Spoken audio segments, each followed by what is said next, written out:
It's Miss Nicole H again from the South Fayette Township Library, and I'm going to show you how to make some homemade play clay from ingredients that you have at home.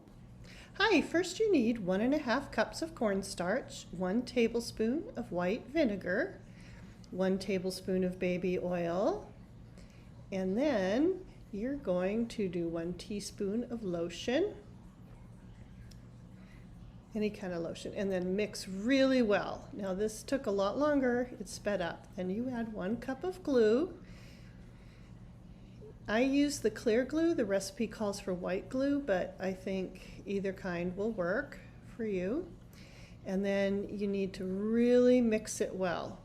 Now one of the things that I discovered was that this took a very long time to mix it up until it was smooth. Then it said to coat your hands with lotion and then continue mixing it well with your fingers.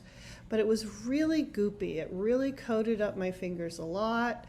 I added some more cornstarch, and then I added more cornstarch, and I probably ended up with about 2 cups, maybe a little more than that even, of the cornstarch before I had enough of the flour in there to thicken it to where it was actually a clay consistency. It really took a long time to make this. And then you need to store it in a sealed container until it's ready to use.